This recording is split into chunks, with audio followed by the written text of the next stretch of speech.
morning talk a little bit about the importance of menstrual health.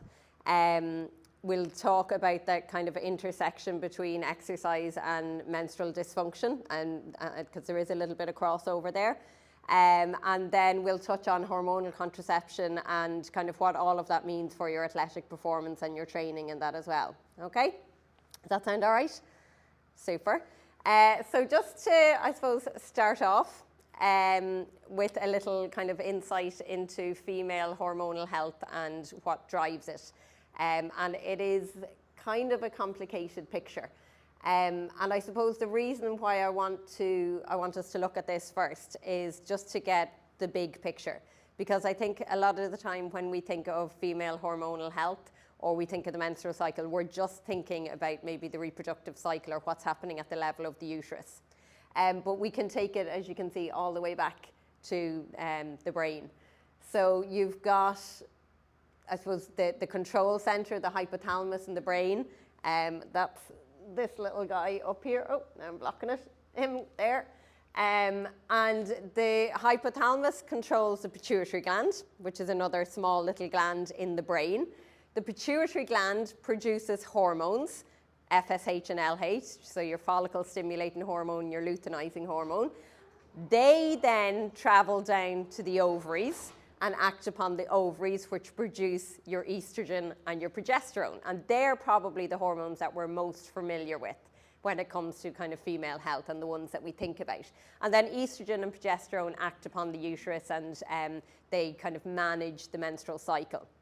But the important thing, I guess, is that it's not all happening in the uterus and it's very much linked to the brain. So we've got what we call the hypothalamic pituitary ovarian axis. So it's like this pathway of communication between the brain and the ovaries, and all of that controls the menstrual cycle.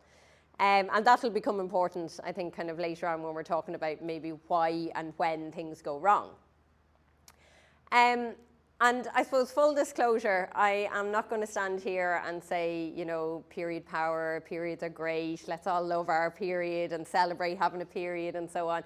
I think we all know, and we'll probably all agree, 99.9% of the time it is a massive inconvenience. But I suppose on the off side of that, what I will say is that I think we have, for years, massively underappreciated how important our menstrual cycle is for our overall health.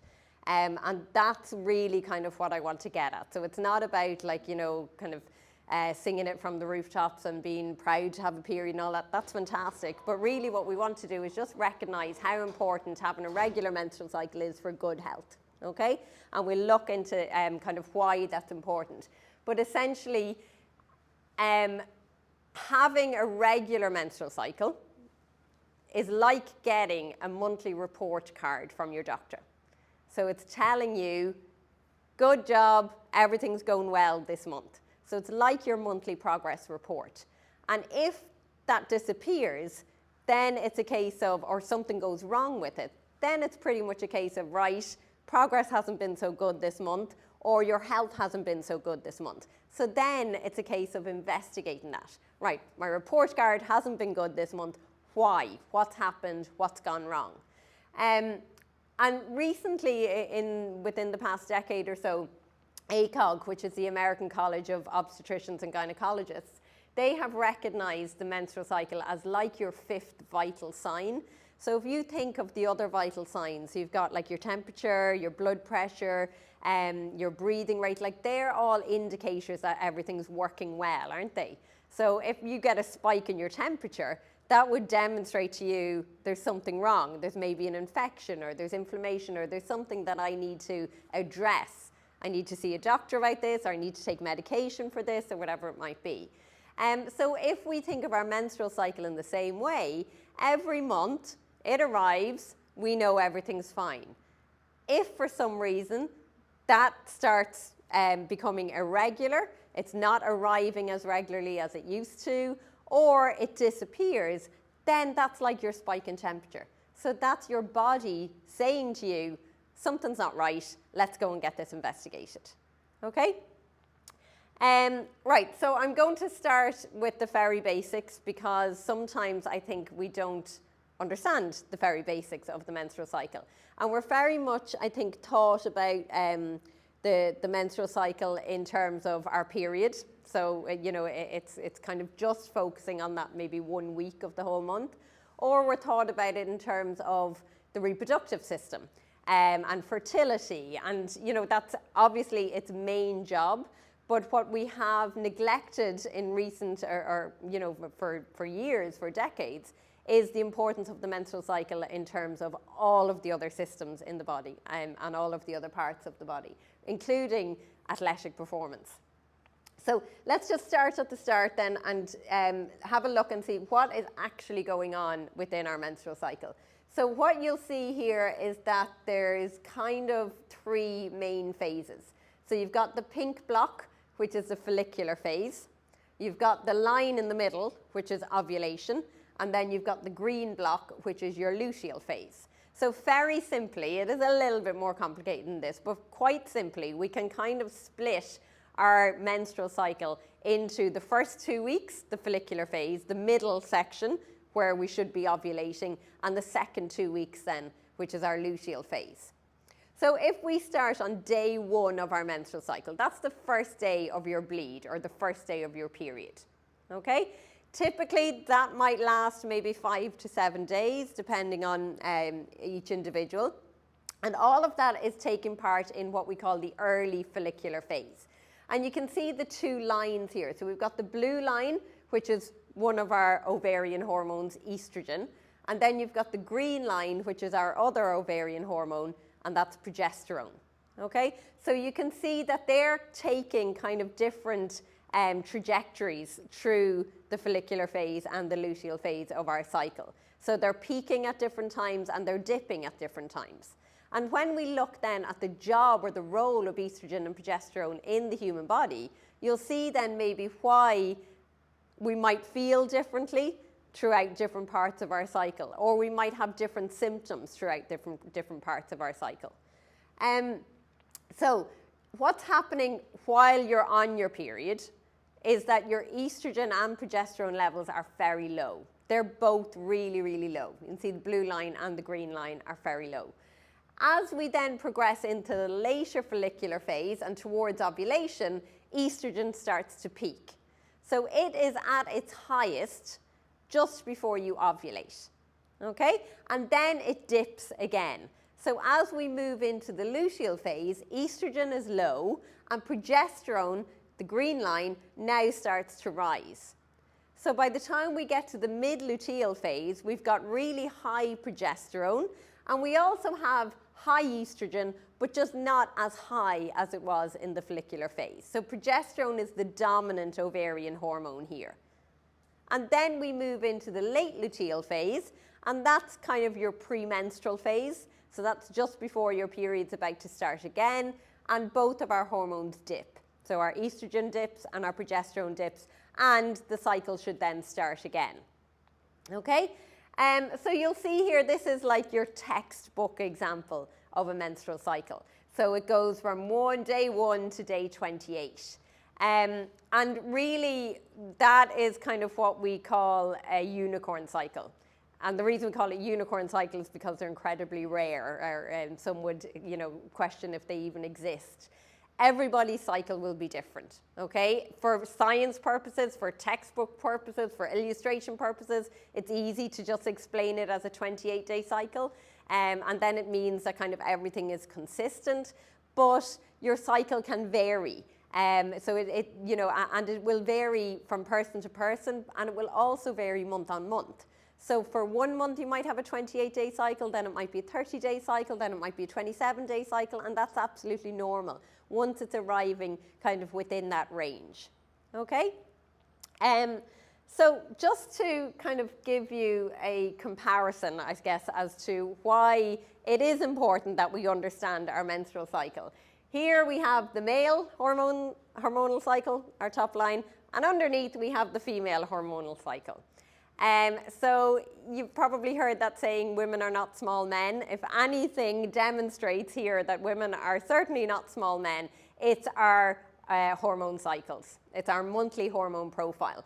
The male hormone cycle, we're dealing with one hormone, testosterone, and it's relatively stable the whole way through the month. The female cycle, we've got estrogen, progesterone. We also have testosterone thrown in there as well, just in much smaller quantities. And you can see that they are rising and falling the whole way through the cycle. So it is a much more complicated cycle. So we need to give it the time, I guess, and you know, to give it kind of due consideration. Right, so when it comes to the hormones, estrogen and progesterone in particular, they have a number of different functions in the body, not just reproductive functions. And I think we're probably all really familiar with the reproductive functions. So estrogen, for example, is responsible for ovulation. It helps thin our cervical mucus so that reproduction can happen. And it helps to thicken our uterus lining to prepare it for pregnancy. But look at the list of non-reproductive effects. And they're just some of them. Estrogen, there are receptors for estrogen in every single part of our body. So it has an effect on almost every cell in our body. So some of the things that estrogen will do, it helps to maintain healthy vaginal walls. So it keeps them lubricated. It helps to maintain the pelvic floor. So it means that the pelvic floor muscles, which are supporting all of our pelvic organs, are going to stay strong and they're going to stay healthy. It helps with the vasodilation of our blood vessels. So it means that we can pump blood easier around the body. So if you think, relate that to your athletic performance, we need to be able to get blood quickly from the heart to our working muscles, because our blood is carrying our oxygen and our fuel, which we need to work. It lowers cholesterol. So estrogen helps to lower bad cholesterol, LDL cholesterol, and helps to higher our HDL cholesterol. So collectively then, those two factors create a cardioprotective environment. So estrogen is responsible for protecting the heart, and that's one of the reasons why we see lower cardiovascular disease risks or rates in women who are premenopausal. And then after menopause, that rate of cardiovascular disease skyrocketed, in some part contributed to by the loss of estrogen. Estrogen is really, really important for building bone, so for your bone density. And it accelerates the rate at which our osteoblasts can lay down bone. So without estrogen, we're missing a very critical window for laying down bone density. And we'll talk a little bit more about bone density later on. It's also important for building muscle. There's a lot of research ongoing at the moment between the link between estrogen and brain function. And also between kind of muscle strength and brain function as well. So they're all kind of quite strongly linked. So there are investigations and research ongoing at the moment around the loss of estrogen and the increased risk of dementia and Alzheimer's disease. It helps with collagen production. So when we start, or if we have low levels of estrogen, then we start to see the breakdown of collagen, and that impacts all of our various different connective tissues in the body, and also our skin and so on. And it's also mood enhancing. So during that first part of the cycle, the follicular phase, we generally have more kind of mood enhancing properties. So we might feel maybe a little bit more confident, we might feel more sociable, we might feel a little more kind of at peace with ourselves, or I suppose kind of generally happier. So there's a lot of non-reproductive effects of estrogen. And hence the reason why having that regular menstrual cycle is important to maintain all of these effects. Because if we don't have a regular menstrual cycle, we don't get those peaks in estrogen that we would expect in a typical menstrual cycle. So what might happen then, for example, if we have an imbalance of estrogen? So if we have low estrogen, we might experience things like breast tenderness, which again is going to have an impact for your training or your athletic performance. weak or brittle bones, because we're not building bone at the rate at which we should be. Irregular or no periods, which again could have effects on fertility. You might experience headaches, fatigue, mood changes or disturbances, impact or effects on the vulva, such as vaginal dryness, and pelvic floor dysfunction like incontinence. High estrogen, on the other hand, so if you've got excessively high estrogen levels throughout the month, that can result in things like a decreased sex drive, because if estrogen is the dominant hormone, then progesterone is not getting a chance to work. It can result in weight gain, it can result in irregular periods, which again impacts on fertility, and it can result in kind of worsening of symptoms associated with PMS or PMDD, which is premenstrual dysphoric disorder, which is like really extreme, severe PMS.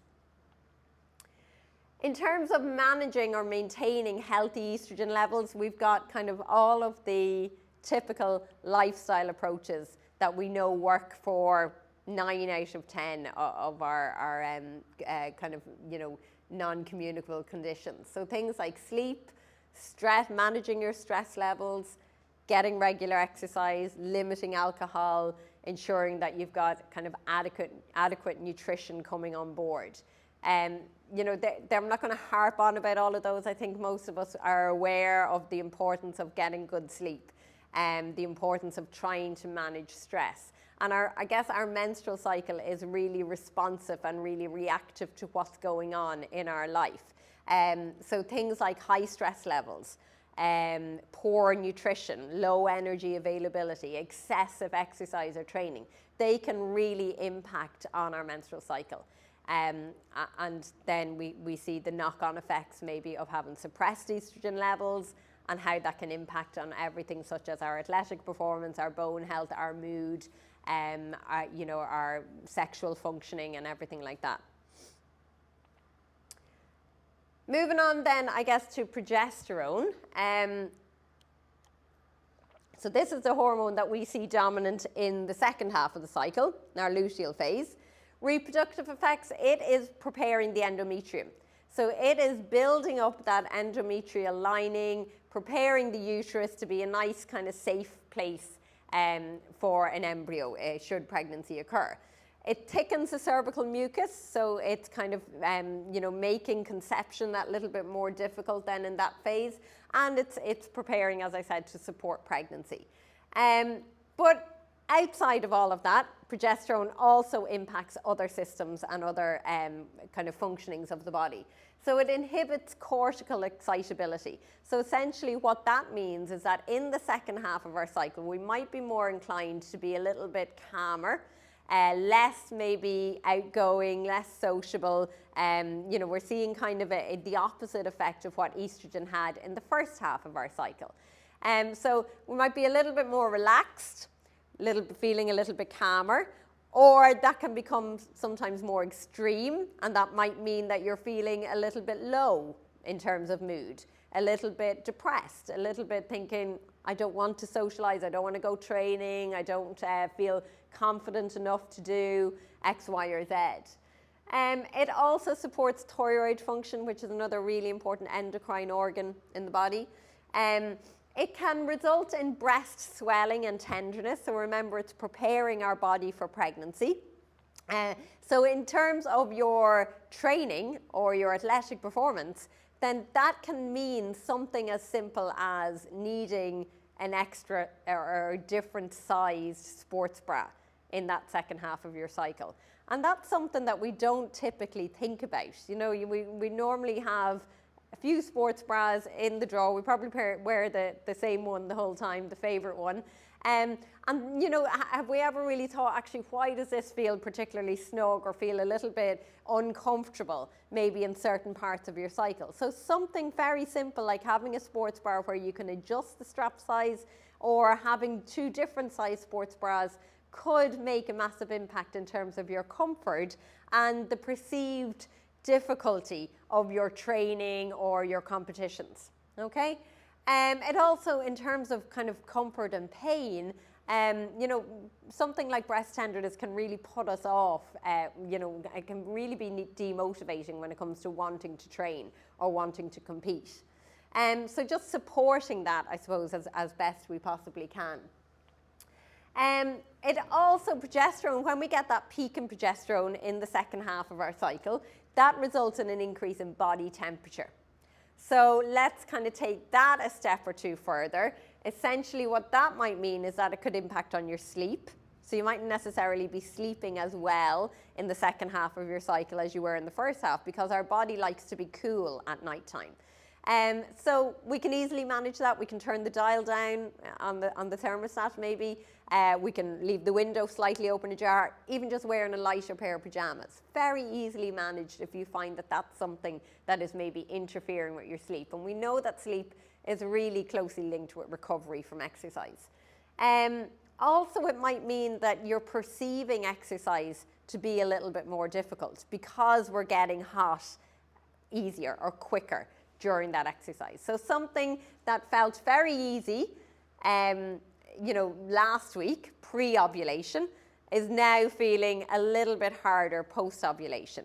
And when we don't understand physiologically what's happening, that can be really, really demotivating, can't it? So you're like, oh God, this was great last week. I was flying last week, and now this week I'm really struggling, or the hill work repeats are torture, or you know, you're not hitting maybe your PBs and lifts and things like that. Like that can be really kind of, it can really throw us, can be really demotivating. So it's just trying to take a step back and look from the outside in as to physiologically what might be happening and what might be driving some of these responses. Okay?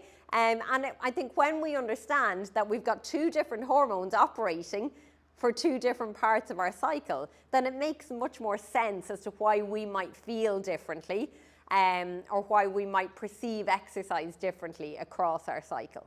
Okay? And another important point is that there is some research out there that would indicate and show that our appetite levels are increased in the luteal phase as well. So that, again, can have a knock-on effect for your training in terms of making sure that you're adequately fueled for training. But also, I think as women, we have a very complicated relationship with food. And sometimes we beat ourselves up, I think, a little bit for feeling maybe hungry or taking an extra snack, or you know, what we might class as kind of binging and then starving ourselves maybe for the rest of the day. And I think let's take that step back again and recognize, actually, you know, if I'm in my luteal phase and progesterone is my dominant hormone, then it's quite plausible that I might require that extra snack pre or post training, or that I might need to provide additional calories to fuel my training for this part of the month. Okay, so let's just recognize and understand the physiology that's happening, and you know, maybe separate it a little bit from the psychology as well, and just recognizing that these are normal, natural physiological processes with effects, and these hormones have effects throughout the body. If we've got low progesterone, so if we have menstrual cycle dysfunctions that are resulting in low progesterone, you might experience things like irregular or heavy periods. There might be difficulty conceiving, mood disturbances, and trouble sleeping. And then kind of chronically high progesterone can lead to things like fatigue, weight gain or bloating, mood swings, and breast pain or tenderness. So they're just kind of some warning signs that you might look at and think, well, okay, if I'm ticking these boxes, maybe it might be something like high progesterone, low progesterone, or an estrogen imbalance, and let's go and get this investigated. Okay, so what does good menstrual health look like? So if we are menstruating and we're doing that regularly, and it's a healthy menstrual cycle, it should be something between kind of 21 to 35 days in length.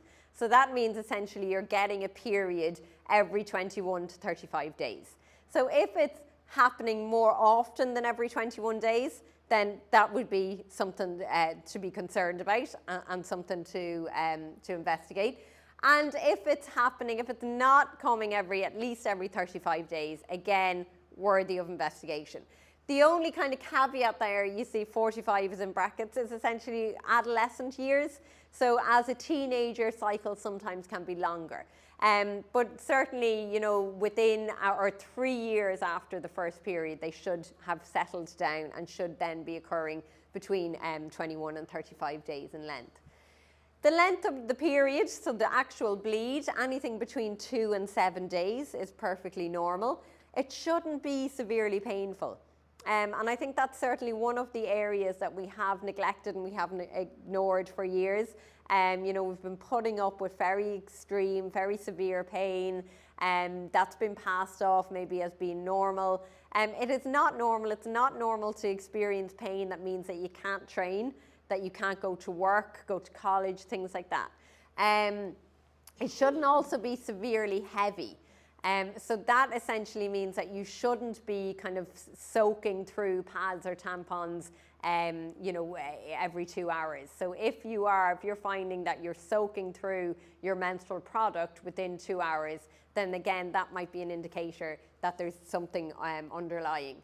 And the important thing, again, one of the kind of what would often be considered to be the main event of the menstrual cycle is actually ovulation. And sometimes we think, because it's like an outward sign, we think of the period as being the main event. But actually, it's the ovulation that's driving the whole cycle. So if ovulation's not happening, then again, that's something that should be investigated. And there's some really kind of handy signs that you can use just to think, you know, is ovulation actually happening? And that might be changes to your cervical mucus. So you should see around ovulation that becomes less thick and it becomes more like your egg white, so slippery and stretchy. You might see an increase in body temperature, and that's so small that you won't necessarily notice that. But if you're using a thermometer, taking your temperature first thing every morning, you know, when you wake up at the same time every day, then that you'll see small increases in your temperature over or around ovulation. Some people experience abdominal cramping or on one side in particular, or they might experience bloating, breast tenderness, an increased sex drive, because obviously the purpose really of our reproductive system is to reproduce. So around ovulation, we see that little spike in testosterone as well, and that increases our sex drive to encourage us to reproduce. And then some people also experience very light spotting, and that's kind of a normal sign of ovulation as well. So there are just some things that you could watch out for to see, well, actually, am I ovulating? And sometimes we don't actually think about that until we're trying to conceive. And this could be a problem maybe that has been ongoing for years, but we haven't really considered it because it hasn't really been, you know, something that has affected our lives until then. Okay, moving on then to menstrual cycle dysfunction. I'm just going to actually pull up this because you can't see it very well on the slide. So this is a fantastic resource that was created by colleagues over at Lone Institute of Technology. Any Gaelic football or camogie players? Yeah, so this is on the LGFA website as well. So it's a really good resource. And again, like if you had questions, concerns, just look it up and it gives you a little bit of information. But it's your menstrual cycle disorders dictionary. So it gives you a little bit of information about kind of what each of the main disorders that we might encounter are. So the first one you've got is primary amenorrhea. So amenorrhea is absence of a menstrual cycle.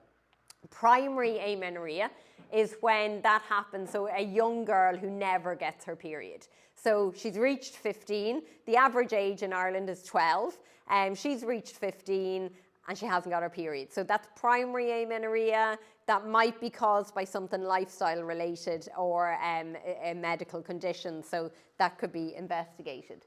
Secondary amenorrhea then. So this is what happens when you lose your period for more than 3 months. Okay, so amenorrhea again is absence of your period. So this is essentially something that might be lifestyle related. If it's pregnancy related, then obviously that's the cause. But where you have once had a previously regular menstrual cycle, you're not on hormonal contraception, you're not pregnant, and your period has disappeared for more than 3 months, that's secondary amenorrhea. So that's a condition that can be very, very serious that we need to investigate, and we'll talk about that next. Oligomenorrhea is where you've got kind of infrequent or long cycles, so they're longer than 35 days in length. An ovulation is a cycle where you're not ovulating. We've got heavy periods, sorry. Heavy periods, again, as I said, where you need to be changing pads or tampons or your menstrual product more than every 2 hours. Dysmenorrhea, so extremely painful periods. So those kind of periods are pain where you cannot go through your daily activities. You can't go training, you can't get up and go to work, things like that. And then you've got premenstrual syndrome and premenstrual dysphoric disorder. So this one being the more severe, and that's kind of a cluster of different symptoms that you might experience. So it might be physical symptoms, things like breast pain and bloating and headaches, or it could also include psychological symptoms like severe mood swings or depression. And then we've got two kind of more clinical ones, which are polycystic ovary syndrome and endometriosis. And we'll talk a little bit about those next as well. So essentially polycystic ovary syndrome, or PCOS as we commonly know it, is a hormone disorder where you get irregular or absent periods and a lot of other kind of side effects to that. And then endometriosis is a severely painful condition as well, excuse me, which can result in irregular periods and very, very painful periods. So there's a link to that on the slides as well, and I think Frances is going to share it.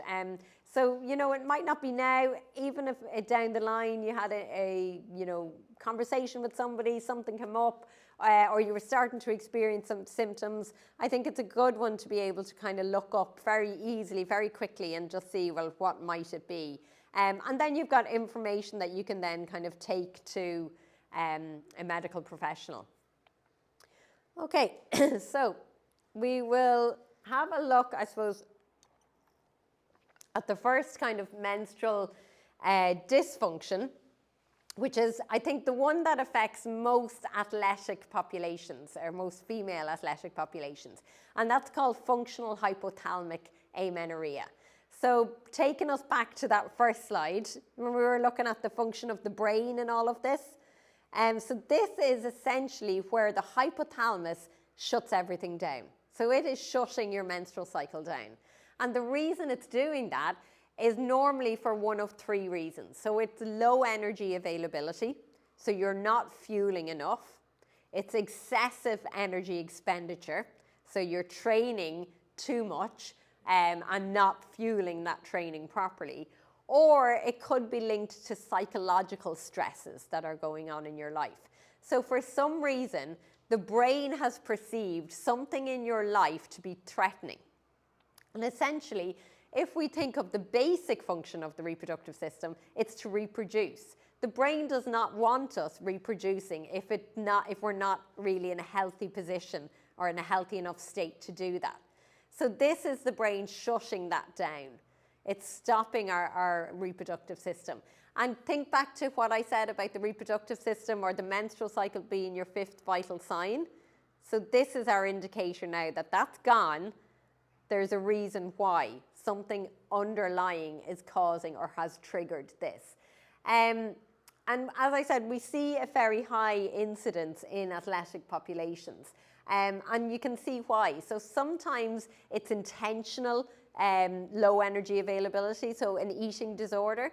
But sometimes it's unintentional. So it's essentially not fueling enough for the training that we're doing, but not purposely. So not because we have a psychological illness or a disorder.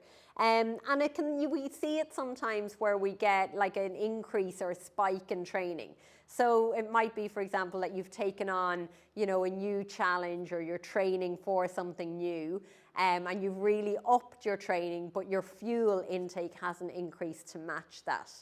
And then it can also be caused, as I said, by other kind of psychological stresses that are going on. So, that could be anything from family trouble at home, maybe the breakdown of a relationship, grief, losing somebody close to you, things like that can all trigger psychological stress and result then in this functional hypothalamic amenorrhea. Why is it important? I am just going to zoom in on this, so I know you can't see it great. This is a condition called relative energy deficiency in sport, or REDS. So when we have functional hypothalamic amenorrhea, that is an indicator of an underlying medical condition called REDS, which is really, most prevalent in that kind of athletic population. So we've got low energy availability right at the center of REDS, driving everything. And again, as I said, that doesn't always have to be intentional low energy availability. And you can see the knock-on effects of something like REDS. So it results in reduced skeletal muscle function. It results in impaired growth and development, reduced immunity, so you're much more likely then to be susceptible to other injuries and illnesses, impaired reproductive function, obviously, impaired bone health, impaired gastrointestinal function, impaired energy metabolism and regulation. So they're all things that are going to impact your ability to train. We move down to the bottom half, we get impaired hematological function, urinary incontinence, impaired glucose and lipid metabolism. Again, it will affect your fuel availability for exercise. Mental health issues, and if you see, that's the only one that has a two-way arrow. So mental health issues such as depression, anxiety, stress can drive low energy availability and can also be a result of low energy availability. Impaired neurocognitive function, so can affect how our brain operates. Sleep disturbances and impaired cardiovascular function. There really isn't a system in the body that isn't affected by REDS. So it's like a multi-organ, multi-system response to this low energy availability. And just to show you then, I guess, kind of what that might mean for our athletic performance, first, at the very top, is decreased athlete availability. So essentially, if you are in this position where you've lost your menstrual cycle, it's as a result of low energy availability or functional hypothalamic amenorrhea, REDS is suspected, the chances are that you're not going to be in a position to be able to train regularly. And so that's going to have a massive knock-on effect then on maybe your mood. Sometimes when we can't exercise, that really impacts on how we feel, can drive things like depression, stress levels can increase and so on. Particularly if we've been training and working really hard for something and now we're all of a sudden finding that we're picking up injuries and niggles, we're not able to train, or we don't maybe feel motivated enough to train. And that's stressful then because you've maybe committed to something, you're part of a squad or a team, or you're training for a particular event that you've signed up to. We see a decreased training response. So you might be turning up to training and you might be feeling like you're putting in the same level of effort, but your body is not responding in the same way. So you're not seeing the same gains from your training, or also you're not kind of getting the same output. So your training is starting to plateau. Decreased recovery, so recovery becomes a lot more difficult, and that again can affect your availability for training. Decreased power performance, so you're training the same way, but you're not getting the same outputs, or decreased endurance performance. And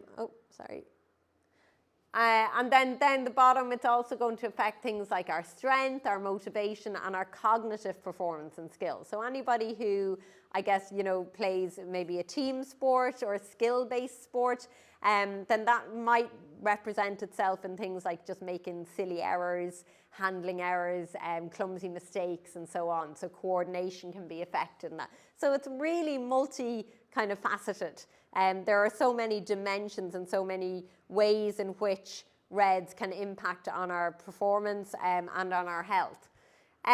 Some of the signs of RED-S to watch out for is obviously the losing your menstrual cycle or dysfunction. So irregularity of the menstrual cycle can be the key one to watch out for. That decline in performance, particularly when you feel that you're putting the same level of effort in. Recurrent injuries, so picking up injuries or niggles and things that are taking you longer to shake off. Chronic fatigue, frequent illnesses like picking up things like colds, flus, throat infections, that kind of thing more easily, and then weight fluctuations. I thought that the little box at the bottom was really interesting. Like only 30% of girls are educated on the significance of missing a period while they're training. And I think that's something that we're really missing. We're not teaching girls at a young age the importance of their menstrual cycle for good health. So we teach them certainly about the reproductive aspects of it, but we neglect to teach them about the importance of using their menstrual cycle as an indicator of their health. And I said I would talk a little bit more about kind of the importance of bone. Estrogen is vital for bone health, and we have a really small window in which we can actually build bone. And there's a link between RED-S or low estrogen levels and irregular menstrual cycles and bone stress injuries. So you're 4.5 times more likely to have a bone stress injury if you have low energy availability, if you have RED-S. And there's a significant association between having missed just one period and the number of bone stress injuries that an athlete will pick up. So they're very, very closely linked. We also see in terms of kind of mood, anxiety, stress, depression, more likely. We see weakened tendons and ligaments, so you're more likely to pick up soft tissue injuries. Their fertility problems are obviously speak for themselves if your period is absent.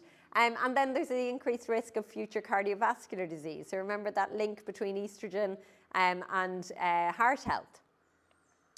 And just to show you what I mean, I guess, in terms of kind of bone density, we've got this really small window where actually 90% of our bone is built by the time we're 20 years of age. And we can still build bone up until about 30, but at a kind of slower rate. And essentially after that, we need to use that bone for the rest of our lives. So we have very little window to build or to lay down more bone. We can try and maintain our bone mass. We do that by having a regular menstrual cycle, eating properly, exercising, doing weight-bearing exercise. But we don't have the ability to lay down more bone density. So the bone that we build in the first 30 years of life needs to last us all the way through for the rest of our lives.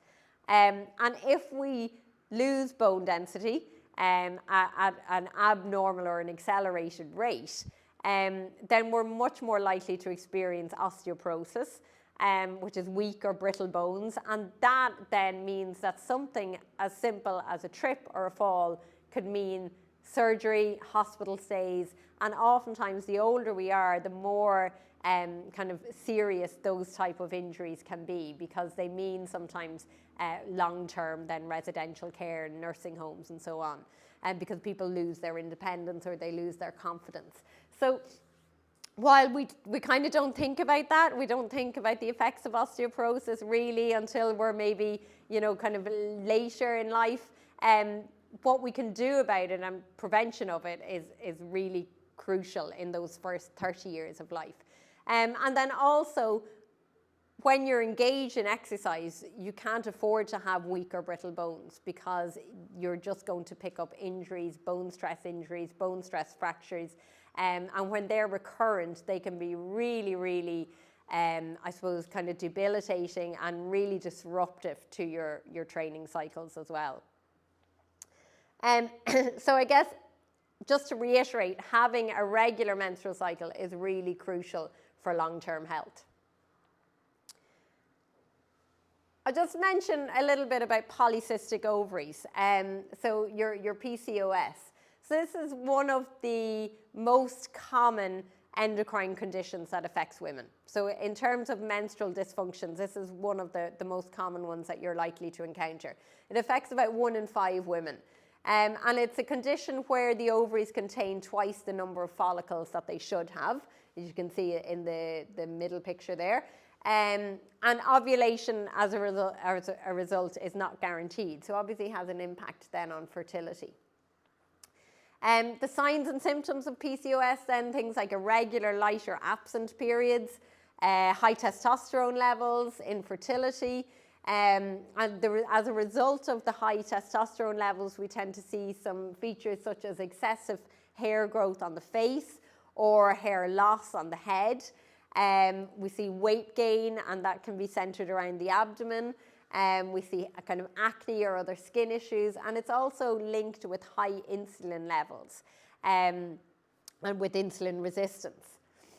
So, excuse me, in terms of the symptoms then, as I said, we can have some psychological and well-being symptoms. So if you think of obviously the effects of polycystic ovaries, if you've got kind of male patterned hair loss and hair growth, abdominal weight gain, that can have an impact in terms of your mood, your depression, can sometimes result in things like disordered eating and low self-esteem and body image distress. Dermatologically, we can see things like acne, alopecia, and hair growth on the face. Cardiometabolic then, that insulin resistance can be a real driver of things like obesity, hyperglycemia, hyperinsulinemia, and dyslipidemia, and general kind of inflammation around the body. And then in terms of the reproductive system, infertility, irregular cycles, and so on. When it comes to kind of lifestyle management of PCOS, there are a few things that have been kind of recommended. Oh, my voice is gone. Sorry, give me a chance to get a drink. Now, so essentially losing weight if you're overweight or trying to maintain a healthy weight is important for regulating insulin levels in the body and can have a positive effect on PCOS. There's some evidence to suggest the use or the consumption of low GI foods. So they would be things that are not going to result in a very rapid spike of your blood sugar levels. So the things like your leafy greens, your berries, your nuts and seeds, and your whole grains. And maintaining an active lifestyle is really important. So meeting the physical activity guidelines at the least. So that's about 30 minutes of kind of moderate to high intensity exercise per day. And then also there has been some research which has shown that high intensity training is really good for PCOS because it helps to regulate the insulin response in the body as well. So strength training and high intensity interval training are really effective for PCOS. Just generally the importance or the benefit of exercise in general. So it can decrease things, all of the psychological symptoms, can improve our weight management, and it can have really good effects in terms of our metabolic health, in terms of promoting glucose control and mitochondrial function. Endometriosis then, I guess, is the other one that's really kind of in the spotlight at the moment. We're hearing a lot about endometriosis in the news in Ireland in terms of kind of healthcare plans. I've said here, because this is what's in the literature, that it affects 10% of women worldwide. I think we all know that endometriosis is massively underdiagnosed. So I would imagine that figure to be much, much higher than 10%. And if you see there, I also say that it takes between 6 to 12 years on average for a diagnosis of endometriosis. So, you know, there are obviously a whole cohort of people that are in that 6 to 12 year journey that have not yet been diagnosed. It's a condition where the endometrial tissue grows outside of the uterus. And not just on the outside of the uterus, but it can grow all over the body. So there's been some research that has shown endometrial tissue growing in the brain. And the reason that it's so painful then is that that lining, that tissue sheds in the same way as your endometrial lining sheds. But there's no outlet for that. So within the uterus, when the endometrial lining thickens and then breaks down when pregnancy doesn't occur, that has a clear exit pathway from the body. Whereas the endometrial tissue that has grown all over your body is thickening, it's shedding, but it's blocking, it's becoming blocked within the areas of the body where it is. It doesn't have a pathway to exit the body. So it causes a lot of inflammation and a lot of pain, and it's considered to be in one of the kind of top 10 most painful conditions. So there's a lot of symptoms associated with like very painful movement, painful periods, painful sex, and painful bowel and bladder movements, and fatigue, obviously depression if you're dealing with any kind of long-term chronic painful condition.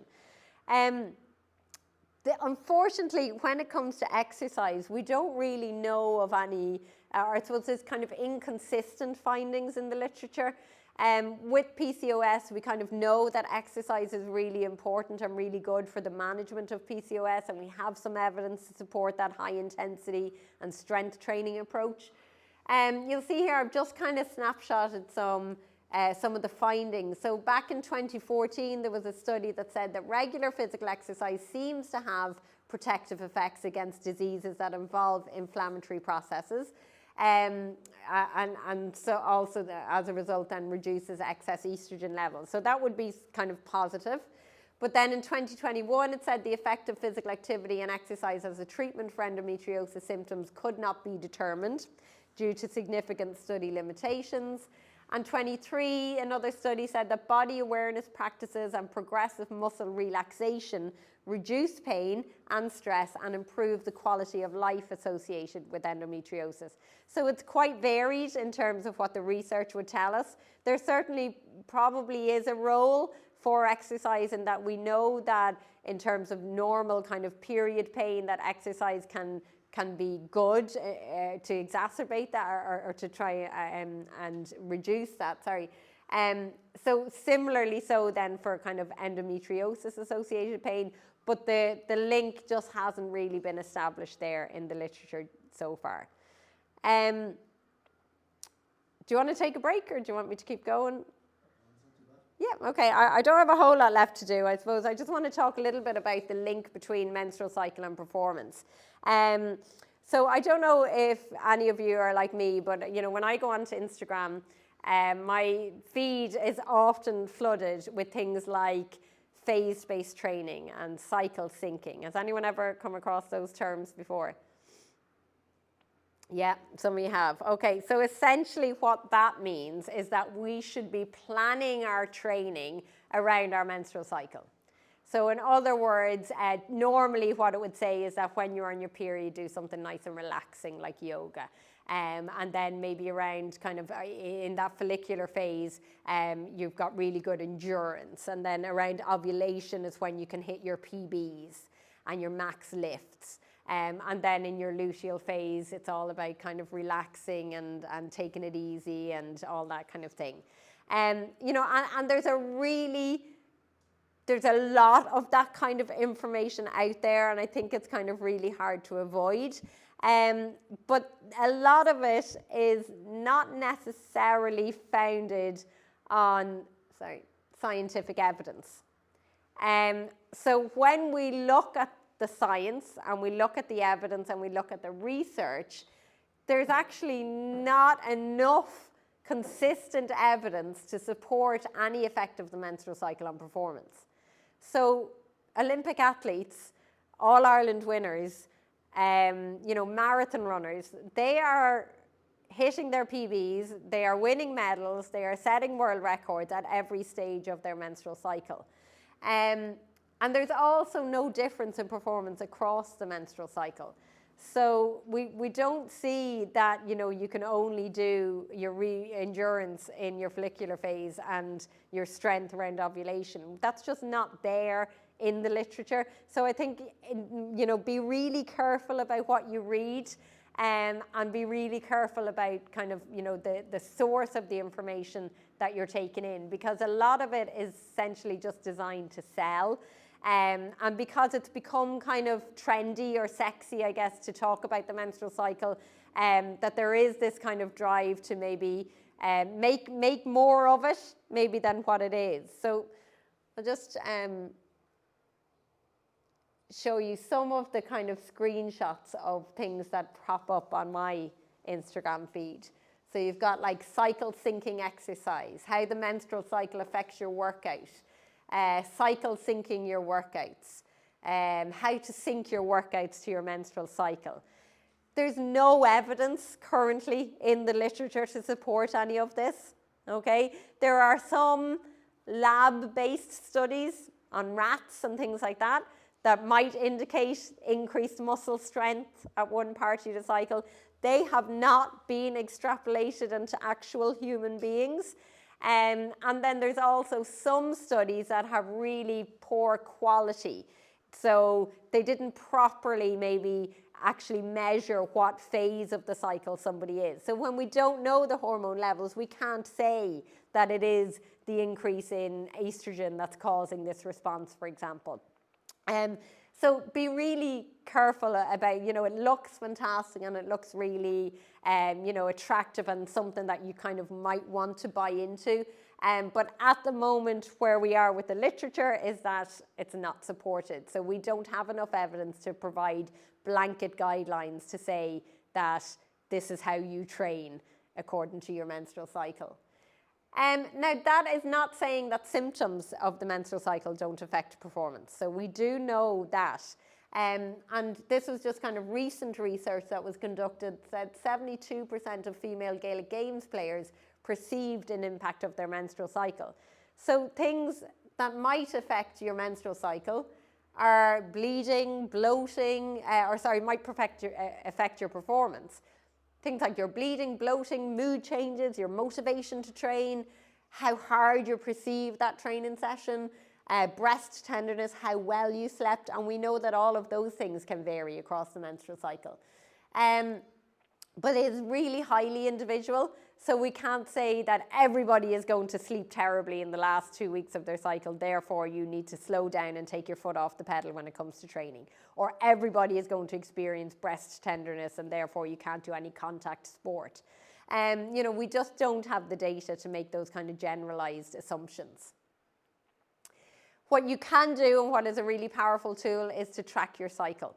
So that doesn't have to be anything complicated. It doesn't have to be one of these apps that's trying to get you to sign up to a training program or, you know, give you training advice based on your data. It's essentially just a pen and paper will do. Use a calendar and just write down, yeah, felt rubbish, felt great, boobs are sore, you know, had a little bit of incontinence, you know, pain, bloating, whatever your symptoms might be. How did that link to your training? Felt really motivated, worked really hard, felt great, did the same run, same, you know, speed, but felt really rubbish, or it felt really difficult, or it didn't feel that I could do the same distance, things like that. Knowledge is power.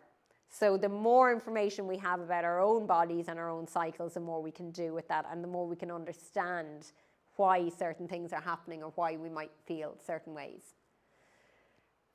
Just a little bit then, I guess, about hormonal contraception. So hormonal contraceptions change our hormonal profiles. So that hormonal profile that we've seen at the start with the peak in estrogen, the dip in estrogen, the peak in progesterone, that goes out the window when we're on contraception.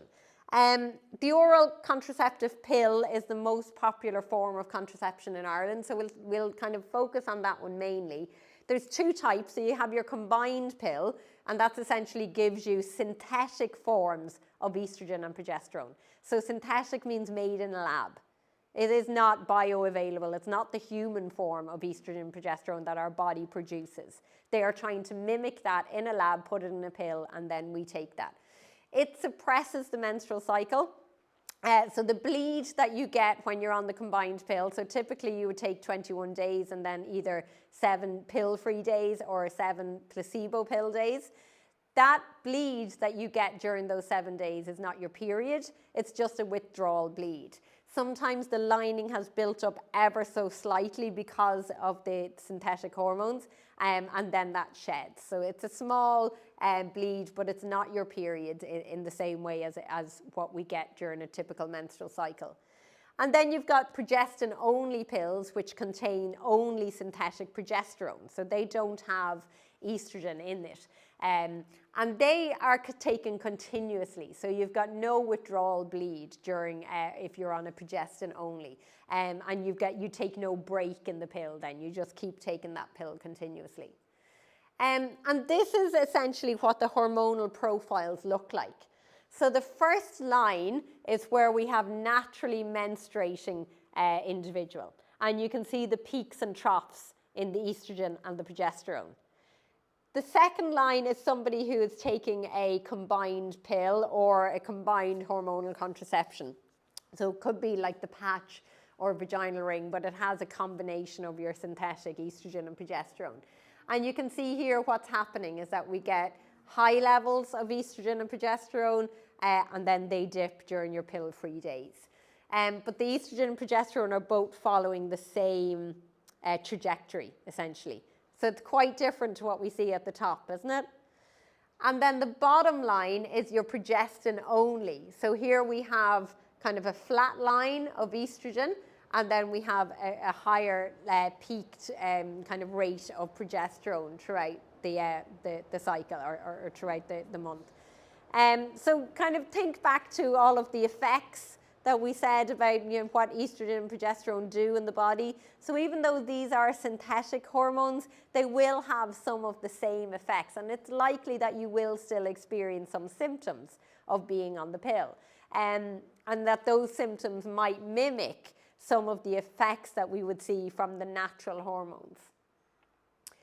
In terms of athletic performance, again, there's not a whole lot that has looked at does being on the pill or on hormonal contraception affect your athletic performance.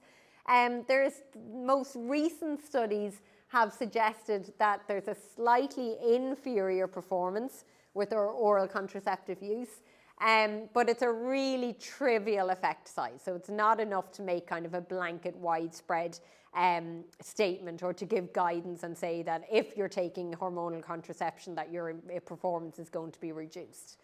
And then another recent study conducted by a researcher in DCU showed no effect on muscle strength and size.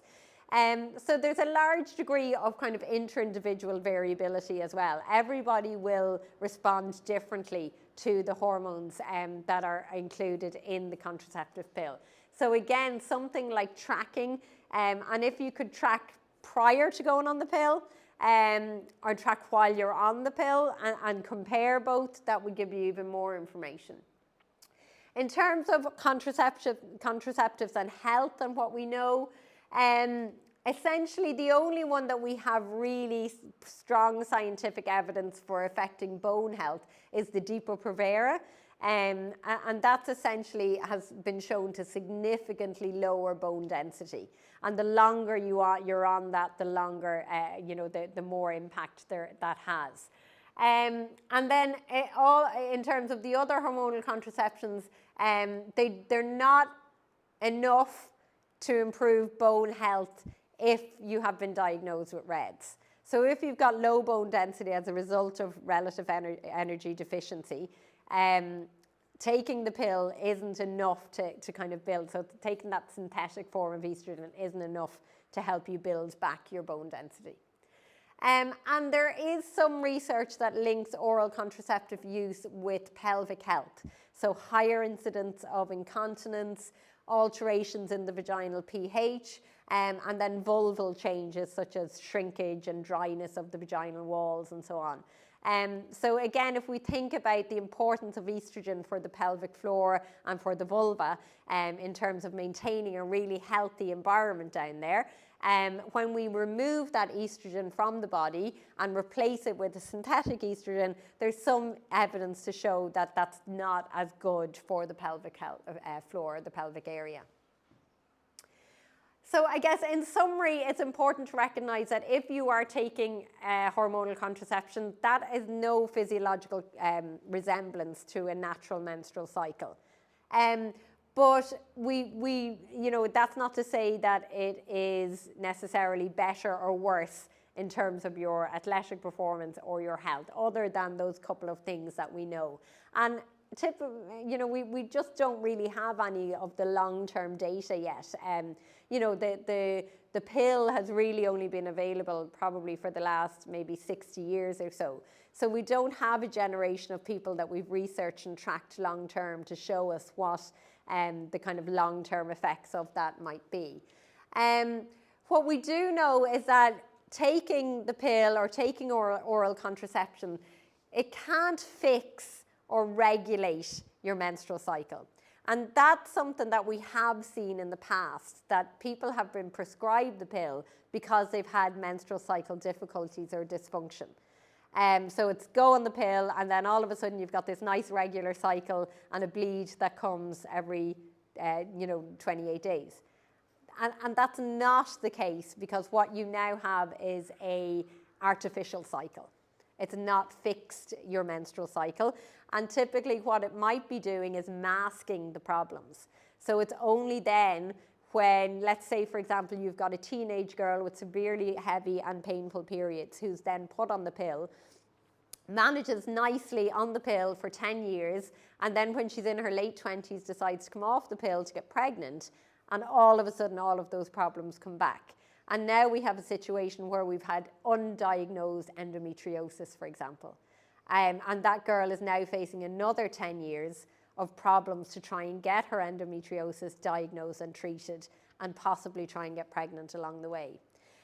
So be careful in terms of contraceptive use. It's an amazing contraceptive, but it is not going to fix, rectify, or regulate any menstrual cycle difficulties. And in terms of athletic performance, like for anybody who has maybe concerns about that, we don't seem to have any kind of literature or research to show us that it is negatively or positively going to affect your performance. And we know that contraceptive use is actually really, really high in athletic populations. And not for contraceptive reasons, but just to control things, to manage things, so that we have a little bit more kind of information about when you're likely to be bleeding, or maybe you can kind of manage that and postpone it or delay it if it corresponds with important competitions and so on. So I would say just kind of do your own research, kind of make sure that you know enough about your cycle, enough about your symptoms, really kind of ask why, if you're taking hormonal contraception, are you taking it for the reasons, I guess, that you should be taking it for? So obviously it's personal choice, but don't be under the illusion that it's doing something that maybe it's not. Never ignore or accept losing your period. And I certainly come from a generation where that would never be questioned. And it was almost worn like a badge of honor that you were so fit, so athletic maybe, that you didn't get a regular period. And thankfully we have moved away from that, but I think we do still need to do a lot of education around that with athletic populations, that it is not something that's normal for any athlete.